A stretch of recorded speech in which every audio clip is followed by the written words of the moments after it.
Men of Reddit, what are the struggles of dating a very rich girl? Keeping up with her. She wanted to go on European trips, expensive vacations, expensive restaurants, etc. She made very good money and I was limited in my funds and had to spread it out. I couldn't just fly to the Caribbean at the drop of a hat. So, in turn, she left me for a guy who could. I have a friend whose girlfriend of 4 years left him for a man who owns his own island. I mean, I'm not gay, but a private island's a private island. I lived in a pretty rich area of the Bay Area. My GF at the time was very rich for this already wealthy area. But she truly had no concept of money. Her budget was $12,000 a month. Her family bought her a brand new Porsche because her car was 5-year-old BMW M5. It was honestly like dating an alien. Any issues I had in everyday life were just so far out of her life experience. Everything was about the family's image. Everything. Didn't last long.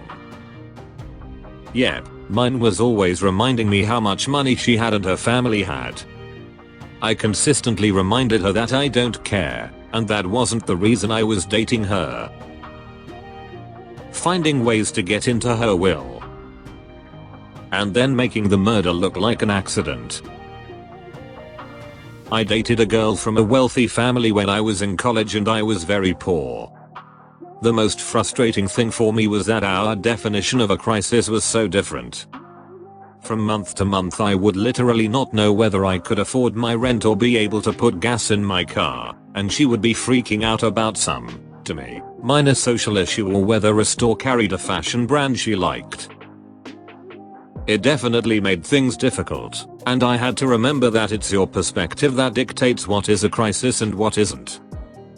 It was honestly a lesson I've tried to remember over the years. How long did it last? A little less than a year. Mostly my fault. I was young and moving fast, so I got distracted by some other shiny thing. The newbie blades up. Yeah, it happens to the best of us. My sympathies, let 'em rip. Let me tell a story that I think will provide a nice contrast to the majority of the comments here. This story isn't mine, but that of a close friend's brother. So Joe went away to college and met Sarah there halfway through freshman year.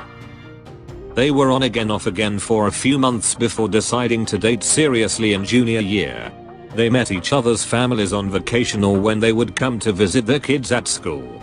By all accounts, Sarah's family was polite and nice and relatively laid back. Not a whiff of arrogance or anything like that. Fast forward to the end of senior year. Joe's paternal grandfather is on his deathbed and Joe desperately wants to go say goodbye. However, they go to school in a small town with a private airport, Texas, and the closest major airport is several hours away by car, and neither of them have a car. Said airport also didn't have a direct flight, so it would have been pushing 24 hours until he got to the hospice center to see his grandfather. This was destroying Joe, as he and Grandpa were very close and he was essentially a second father to him. Without a word, Sarah pulled Joe into a cab and took him to the airport. Waiting for them was Sarah's family's private plane. Joe, and my friend and her family, were all astounded. They had no idea Sarah's family was wealthy, and especially not private plane wealthy. Anyways, off Joe went and he said goodbye and he flew coach back to school. Sarah never said a word about it one way or the other and neither did Joe. They are now married and both doing well in their careers, and from what I can tell live a very normal life. But every once in a while they disappear off to some remote island or jungle or mountain for a few days a year, and don't tell anyone but their family where they are going. Nice story with a happy ending. Admitting financial struggles. When my wife and I were dating in university, her family invited me up to their cottage during the break between Christmas and New Year's to ski, skate and otherwise play in the snow. I wanted to go, but I didn't know how to ski, and had no outdoor clothing appropriate to be out in the snow, no ski jacket, pants or boots. I declined the invitation, but my then girlfriend was really sad and asked why. I had to admit I didn't have the gear needed and I couldn't afford them. She then passed it on to her family, and when I visited them on Christmas Day, they led me to a room with 3 types of everything new with tags laid out on a bed for me to choose from.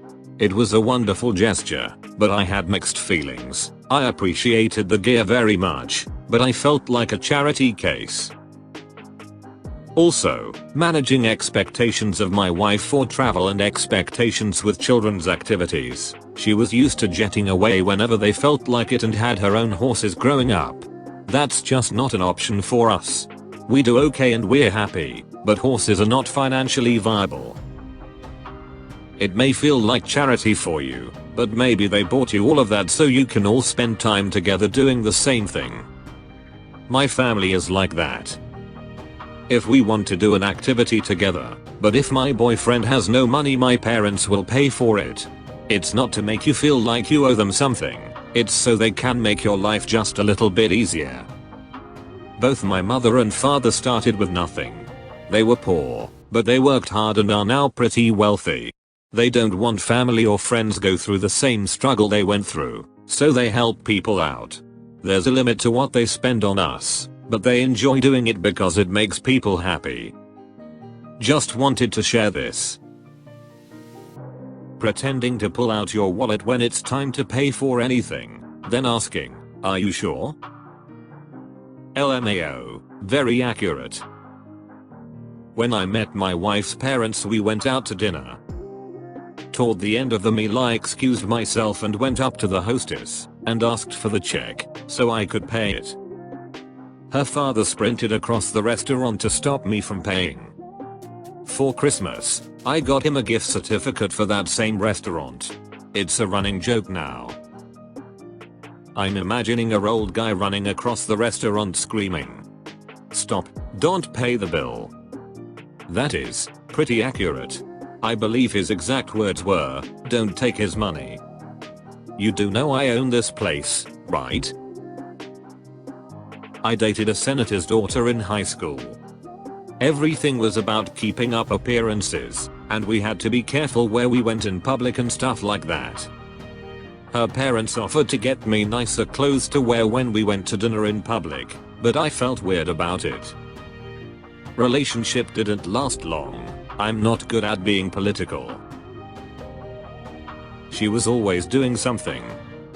Constantly going on trips, or to the openings of expensive restaurants, or traveling to her parents' vacation house, or getting tickets for some opening night or something. It was frankly exhausting. She had money and she wanted to spend it, and I just couldn't keep up.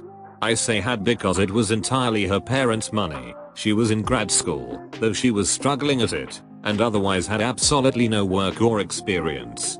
Outside of a restaurant, she barely had any life experience either. This was my experience too. Exhausting is a good way to put it. Also my experience. But she expected me to be gentlemanly and pay for everything. She had the money and would do solo vacations. She didn't work, then expect that on every day her kids were at their dad's, we'd go out to fancy dinner or drinks where I should foot the bill. I grew up homeless and work hard to make decent pay. Obviously it didn't last. My roommate was very wealthy and her boyfriend ended up living with us for 2 years, and I remember they would have the same fights all the time. He came from a very poor household, tough family life, in a not so great area of the city, didn't graduate high school, etc. He was supporting himself working as a bartender. Compared to his childhood financial situation, he viewed supporting himself with a steady job as being successful, whereas she was always wanting him to do more, be bigger, etc. They also fought a lot over birthday gifts, Christmas gifts, etc. She would buy him really expensive gifts that he needed, but couldn't afford to buy himself. He needed new winter boots and a coat, so she would buy him really nice ones for Christmas. A good coat and boots with 1 or 2 other items can easily get close to $500 to $600. He could never get her a gift of such magnitude. She was somewhat understanding that he couldn't pay for something like that, But he used to tell me he always felt a lot of pressure to match her really expensive gifts with really creative ones. He said he would dread holidays, Valentine's Day and birthdays, because he would get so stressed out trying to constantly think of creative ways to match her really expensive gifts. It seemed to me like he was getting really bitter about having so much stress over creating a gift versus her being able to spend 5 minutes using her parents' money to get him something. I think it was also tough because she wanted to do so much stuff and had the financial security to do it. She wanted to travel a lot and he just couldn't afford it. She would pay for him sometimes, but that bothered him. I met up with them once when I was living in Thailand and she kept using phrases like, "This is so cheap for," like she would insist we got to the most expensive restaurants in the area because a comparative restaurant in the States would be way more expensive. She also had a massive inheritance. She doesn't have access to it till she's 35. But he used to tell me he was so bitter that he would probably have to work his whole life until he was dead and would probably never make enough to really retire, whereas she could basically stop working at 35 if she wanted. They dated for 4 years, but it eventually fell apart.